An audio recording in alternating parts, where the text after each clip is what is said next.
Eis que eu venho lhe trazer a nova Constituição.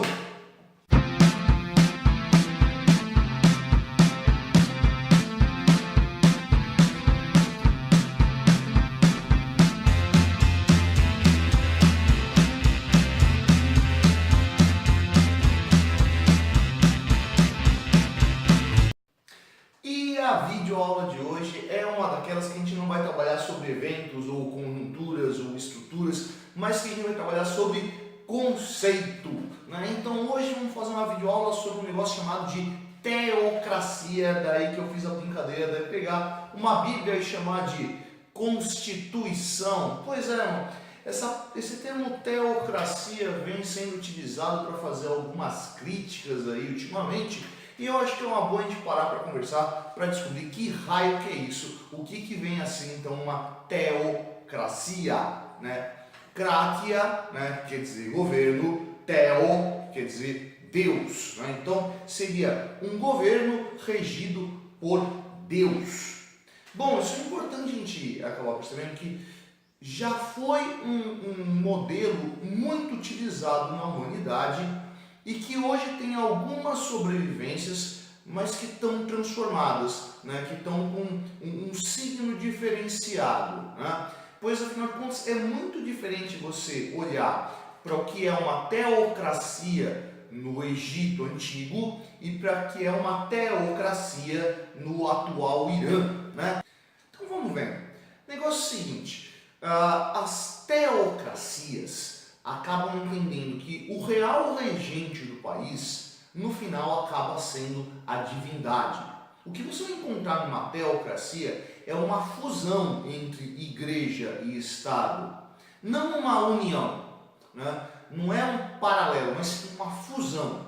O Estado e a igreja acaba sendo a mesma coisa, ao menos, né, quando você olha para as teocracias da antiguidade. Vamos lembrando que lá no Egito, o faraó não era simplesmente um enviado de Deus, né? O faraó era realmente um Deus vivo, né? Se entendia que o faraó estava acima dos seres humanos, tanto que os egípcios acreditavam ali que o ser humano era dotado de duas almas, né? Uma alma corpórea e uma alma espiritual. Quando a pessoa morria, né, a alma corpórea permanecia dentro do corpo, né, permanecia no corpo, por isso unificava-se, e a alma espiritual, né, migrava para o mundo dos deuses, né? Então, na mentalidade egípcia, essa alma espiritual, o Ka, que sairia do corpo e iria para o mundo dos deuses, se fracionaria e parte dessa alma se aglutinaria na alma do novo faraó. Era como se a essência do Ka de todos os faraós fosse passada de um faraó para outro faraó. Era como se, desde o início do Egito dinástico até o final, sempre fosse o mesmo faraó, reencarnado em um outro espírito com outros elementos de alma que o caracterizariam, mas sempre a mesma essência. Era como se tivesse um Ka divino acompanhando sempre. Nisso, os deuses, que são imortais, que são eternos e que sempre existem, né, deixariam a sua essência nesse governante que guiaria a população num governo equilibrado e sempre estável, né? Sempre alinhado com o seu tempo, de acordo com a pessoa do faraó, e sempre alinhado com o tempo divino, né? Nessa alma transmutada de corpo em corpo e sempre eterna, né? Essa ideia de que o governante é, por si, um Deus, acaba sendo justamente essa forma de teocracia típica das sociedades antigas. Você pode repensar isso aí em uma série de outras sociedades, né? Se você vê lá que em Roma, né, no final da antiguidade, em Roma, né, o faraó, o imperador, depois que morria, ele era entendido como alguém que ia passar a fazer parte do panteão dos deuses, né? Ia estar lá junto com Júpiter, junto com Hércules, junto com os heróis, né, a todos aqueles que eram dignos da vida entre os deuses. Legal? Quando a gente chega na Idade Média, a noção de teocracia começa a se tornar um pouco mais fluida, porque você consegue ter a divisão imediata, né, entre o que é aquilo que é o clero, o que é aquilo que é o Estado, que é o governante, né, guiado pela nobreza. Lógico, existe ali uma união, algo que estabelece um paralelo, né, de apoio mútuo, onde um está de braço dado com o outro, tomando decisões juntas, né? A gente pode chamar isso de teocracia. Se você levar em consideração que alguns desses estados islâmicos, como por exemplo o Irã, a Mauritânia, né, onde existe ali um conselho de sacerdotes, né, vai variar o nome de país para país, assim, mas geralmente isso acontece em países islâmicos hoje, né? Então geralmente é um conselho de ayatolás, né? Pelo amor de Deus, não vai me interpretar mal ou entender que falando que todo Estado Islâmico é teocrático. Não, longe disso, né? Você tem uma série de países islâmicos que estão bem longe da teocracia, inclusive alguns deles são bastante moderados, né?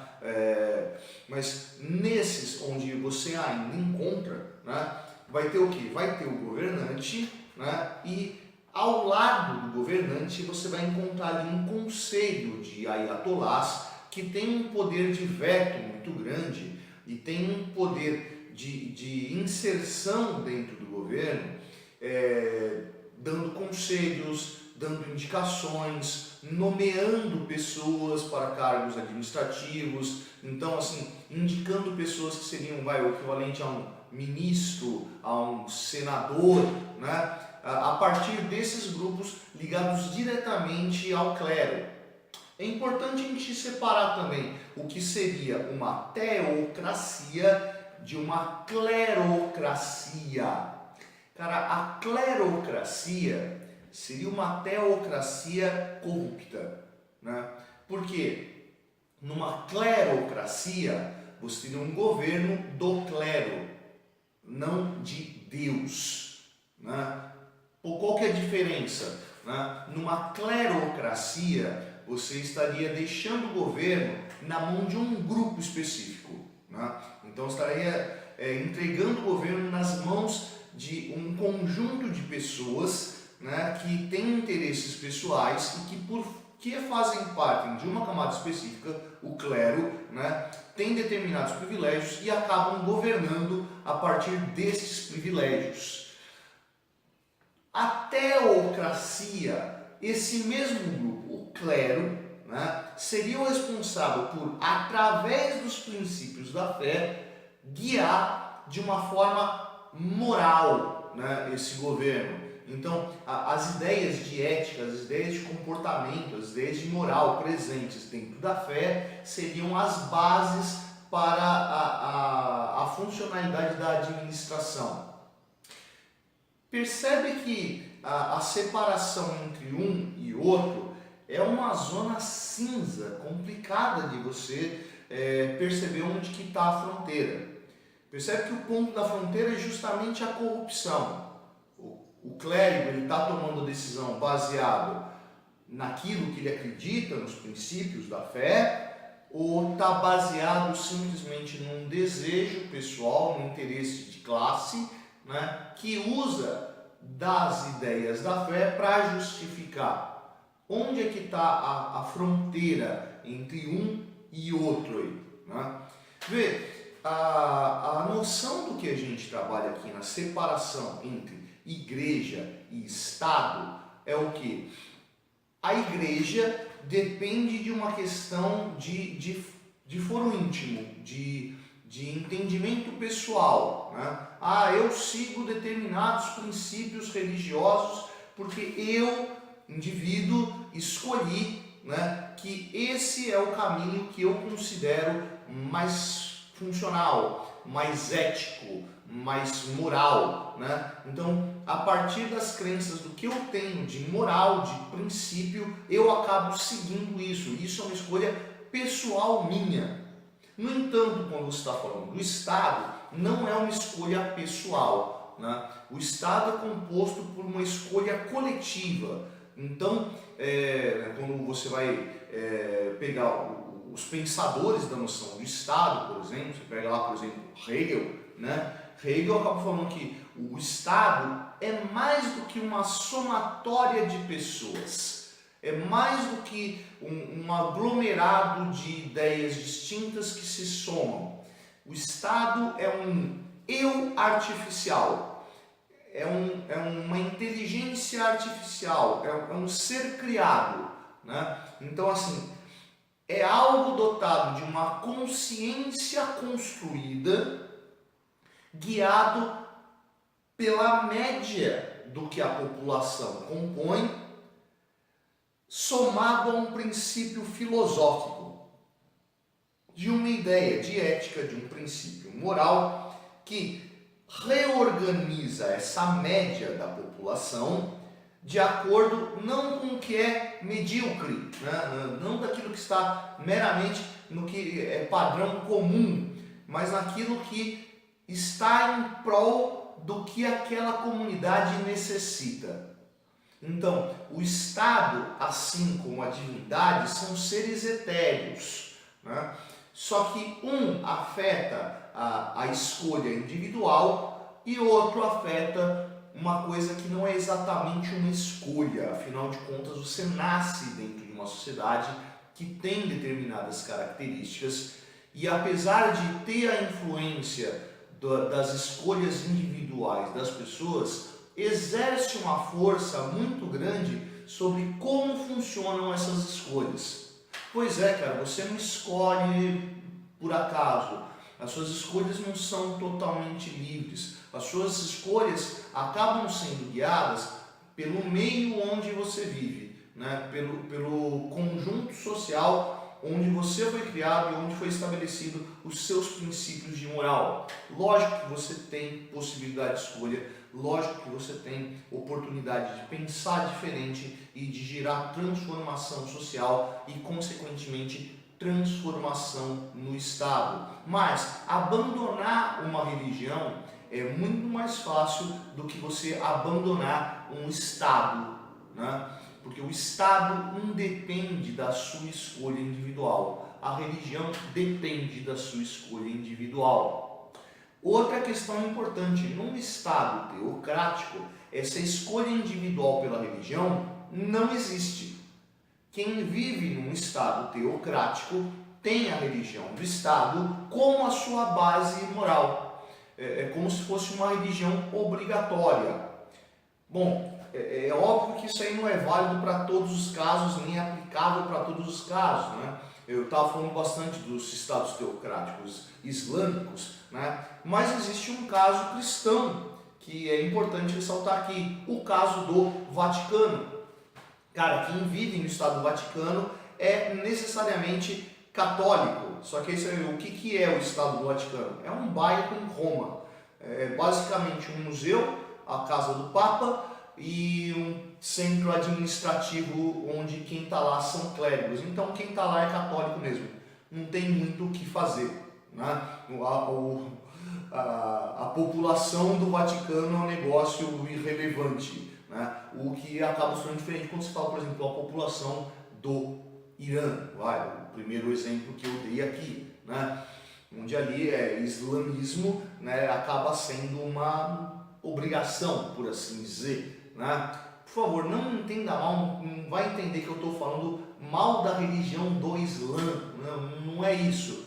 É que hoje, né, onde você encontra esses estados teocráticos é, na maioria das vezes, em países islâmicos, né? E por que isso? Justamente pela composição da religião do Islã.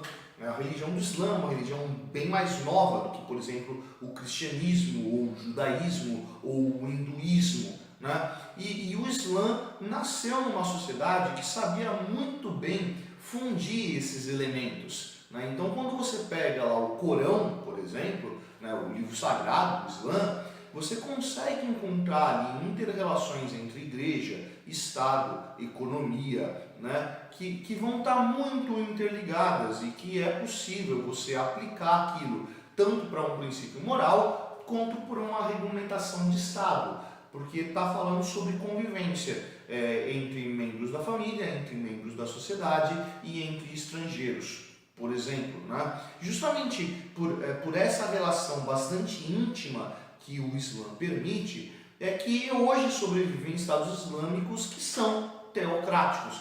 Por quê? Porque o Islã tem condições para isso, tem capacidades para isso, né? A nós que vivemos no Ocidente, obviamente, essa ideia parece bastante estranha, porque o modelo que sobreviveu dentro do Ocidente foi um modelo de origem grega, da democracia, onde a escolha do indivíduo, né, o pensamento individual acaba sendo bastante importante de todo o desenvolvimento que a gente teve dentro da sociedade burguesa contemporânea, né, na busca da vontade pessoal, na busca do indivíduo, acabou valorizando essas ideias que vão tornar, por exemplo, a religião uma mera questão de foro íntimo. E aí, curtiu o de hoje? Se curtiu, vai lá embaixo, não curtiu, não curtiu, vai lá embaixo, vamos curtir. Essa é a prancheta do Suetônio, eu sou o professor Fábio, e você, meu nego, você deveria estar estudando.